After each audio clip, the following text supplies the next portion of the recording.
How T-Force abducted Germany's best brains for Britain. Their methods had echoes of the Gestapo, kidnapping at night by state officials who offered no evidence of identity.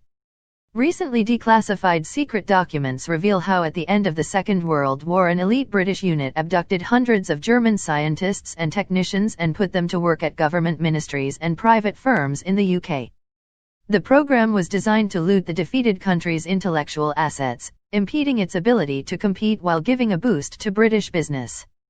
In a related program, German businessmen are alleged to have been forced to travel to post-war Britain to be questioned by their commercial rivals, and were interned if they refused to reveal trade secrets.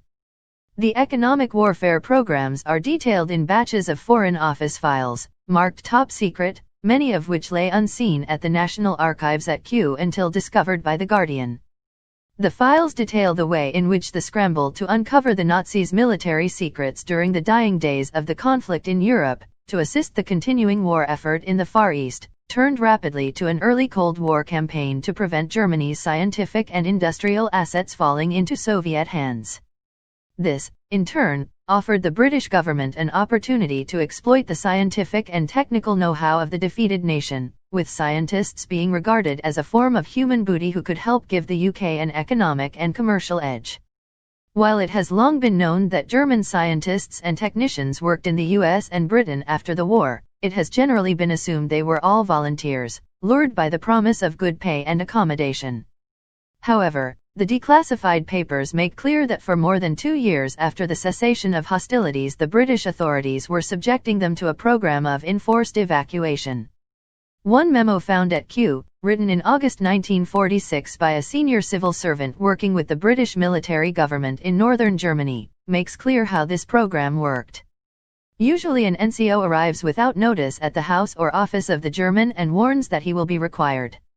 He does not give him any details of the reasons, nor does he present his credentials. Sometime later the German is seized, often in the middle of the night, and removed under guard. This procedure savors very much of the Gestapo methods and, quite apart from causing great and unnecessary inconvenience to the individual and to the industry employing him, it is bound to create feelings of alarm and insecurity. I have not been able to get to the bottom of the matter, but there appear to be 2 bodies which carry out these kidnappings. He was right. The records show that abductions in the British-controlled zone of post-war Germany were carried out on the orders of an organization called the British Intelligence Objectives Subcommittee, or BIOS. This committee was answerable to the cabinet and made up of representatives of the armed forces and Whitehall departments, including the Board of Trade and Ministry of Supply, as well as MI16, the War Office's Department of Scientific Intelligence. The other organization was the Field Information Agency, Technical, or FIAT, which had been established during the war as a joint Anglo-American military intelligence unit, and which earmarked scientists for enforced evacuation from the US and French zones, and Berlin.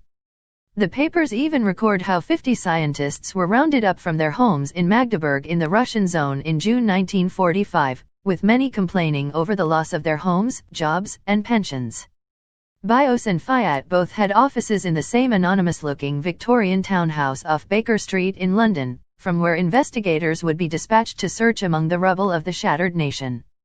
While many factories were being dismantled, as part of a post-war plan to limit Germany's industrial capacity, the investigators would look for state-of-the-art machinery to be shipped back to Britain, research papers to be taken away and patents to be appropriated. These teams would often include representatives of firms such as ICI and Courtaulds, and others from the shipbuilding, steel, or aerospace industries, usually wearing British Army officers' uniforms. As well as deciding which equipment and documentation to take, they also identified scientists and technicians to be removed. The legality was never questioned. The British military government's proclamation No2 included a catch-all clause which said Germany would provide such transport, plant, equipment, and materials of all kinds, labor, personnel, and specialist and other services, for use in Germany or elsewhere, as the Allied representatives may direct. BIOS and FIAT also took advantage of post-war legal disagreements over what could be taken as reparations, which had been carefully negotiated by the Allies, and what could be taken as booty, military material which the victors were entitled to seize from the battlefield. After 6 years of total war, the British took the view that anything of scientific or industrial importance had a military potential, and that the whole of Germany had become a battlefield. Responsibility for seizing the scientists fell to a unique British Army unit known as T-Force. Formed shortly after D-Day, this lightly armed and highly mobile force had raced ahead of Allied troops at the end of the war, seizing objects which had a scientific or intelligence value before they could be sabotaged by retreating Germans, or captured by the Soviet Union. After the war, some officers and men from T-Force were formed into the Enemy Personnel Exploitation Section, which would escort the BIOS and FIAT investigators and then take away the scientists and technicians wanted for interrogation. Many of the detainees had indeed been involved in armaments work. The papers show that among those most sought after were men with expertise in underwater acoustics, infrared technology, electron microscopes, munitions, optical glass, and aircraft engine design. Other target lists at Q reveal a determination to trace technicians with knowledge of a method of causing temporary blindness by ultraviolet rays, the manufacture of sarin gas, and physiological trials of chemical warfare gases, which had been conducted on concentration camp inmates. Also among the BIOS teams, however, were British industrialists eager to learn more about anything from the coal mining to comb making, and from latest German printing technology to the secrets of leading perfume manufacturers. In November 1946, the New Statesman reported that 3 members of a 6-strong BIOS team, which included representatives of 𝗧𝗿𝗱𝗶𝗁𝗱, Max Factor, and Yardley, had called at the home of an elderly woman whose family firm manufactured 4711 eau de cologne, a famous brand, and attempted to bully her into handing over the recipe. When she was taken ill, the team threatened to call a prison van to take her to a prison hospital. Next day they telephoned to try again. As a young civil servant, Julia Draper was the only civilian and the only woman attached to T-Force, where she would help to track down German scientists. Now aged 86, she recalls at her home in London that BIOS investigators were as much concerned with capturing the intellectual property of British Industries' German rivals as they were with learning more about the Nazis' military secrets. Many of the requests came from the War Office, but there were also requests from businesses like ICI and the other major industrial firms, she says.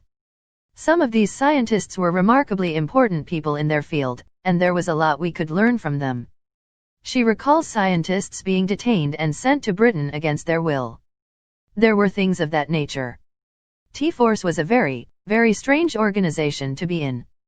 Some of the Germans would undoubtedly have volunteered to help, but others were clearly compelled. The files show some were imprisoned in an Anglo-American internment camp near Frankfurt, while many were taken to internment camps in Britain.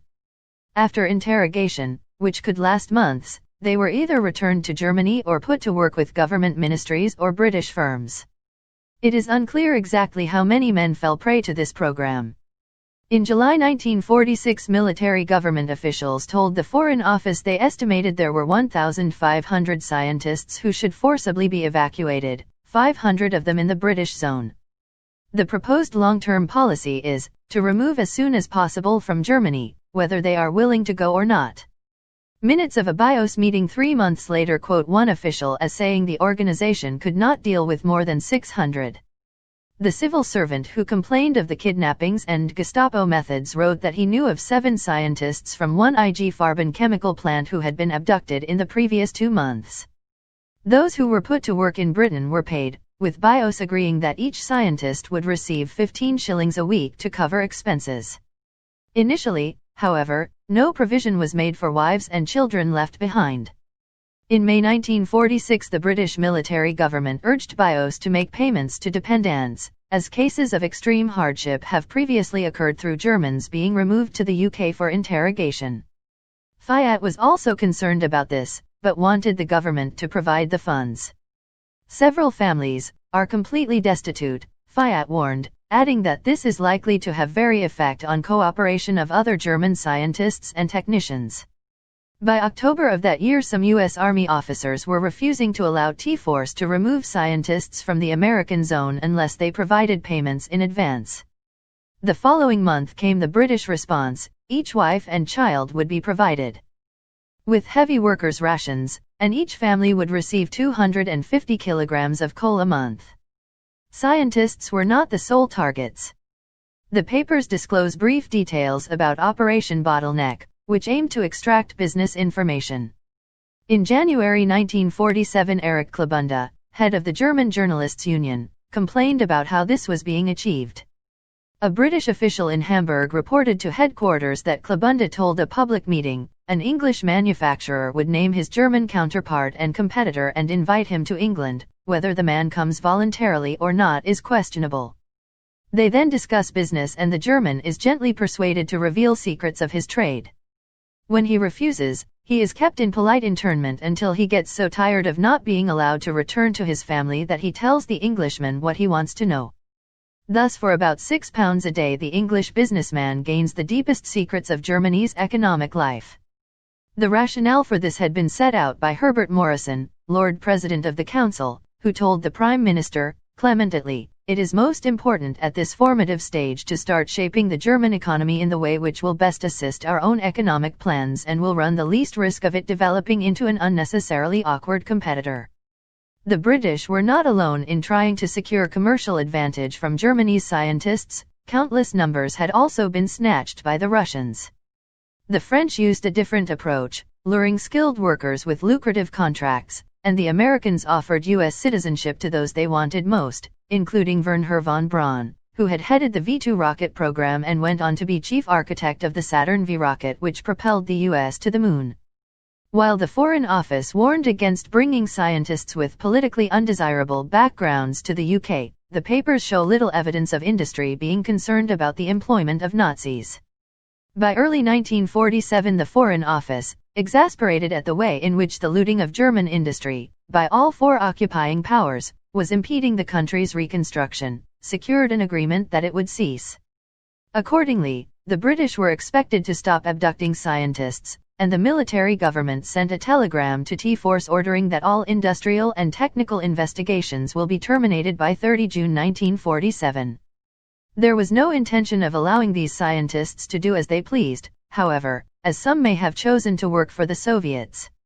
In April the Ministry of Defense drew up a list of 290 scientists to be traced urgently. This formed the basis of a so-called denial list against whom denial measures should be taken as a matter of urgency. Allowing German arms experts to settle elsewhere in Europe would be equally inadvisable, a Foreign Office discussion paper noted. It has hitherto been an objective of British policy to encourage the smaller powers, particularly in Europe, to equip their forces with aircraft and weapons of British design. If these countries were to obtain technical reinforcement by recruitment of German research workers and designers, they would be less likely to rely upon armaments of British design. From now on, however, German scientists were to be given employment contracts, which included a clause forbidding them ever to talk about their experiences, and strongly encouraged, rather than coerced, into traveling to Britain. By the end of the summer, hundreds were employed across Britain. While many British industries, particularly aerospace and armaments, wished to employ them, others were not sufficiently well organized to do so, and there were too many scientists and too few jobs.